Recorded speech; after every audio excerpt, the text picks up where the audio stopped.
This is the new CICD flow. Just migrated from GitHub Actions to AWS Code Pipeline and Code Build.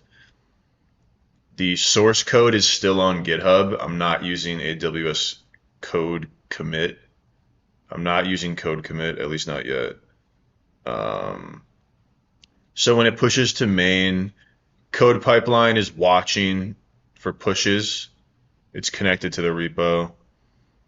And then that begins the deployment. So this is happening now from AWS Code Pipeline and using Code Build for the continuous integration. So the first thing is the infra deployment. So this is using Terraform, and it's putting out all the global infrastructure resources like S3 buckets, which get shared between functions in the backend. So everything deployed by Terraform could be shared by different things, but then what we have is, and also we have some secrets here that I had to move from my GitHub repo into basically into Code Pipeline or Code Build so that it could, because it needs these, but there's still other secrets that are in the GitHub repo.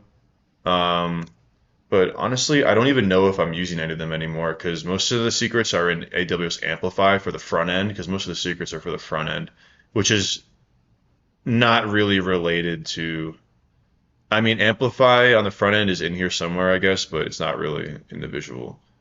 What we're looking at here is the two SAM template deployments.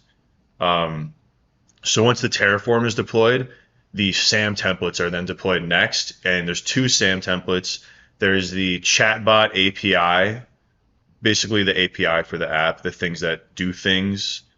And then you have data sync, which is the other functions, which they're not necessarily active all the time. Like the shopper doesn't see data sync stuff. It's just in the back end. It's the data engineering. So those are the two SAM deployments, and everything within either SAM deployment is isolated, only used within that deployment. So these two SAM templates, they don't have any, there's no overlap. Any overlap would be in the Terraform deployment, which comes first. So the SAM deployments can reference the Terraform stuff, but they can't reference each other. They're not going to reference each other. So that's the parallel deployment of the backend functions. And then there's verification, and I'm going to build this out more into a staging environment. But right now, everything is just a single environment. So there's no dev staging prod, but later on, verify is going to grow into that. So right now, verify doesn't really matter that much. It just does very basic tests. Let's see, what were the other, there was other stuff. Uh-oh, we got a fail. But I knew that would happen.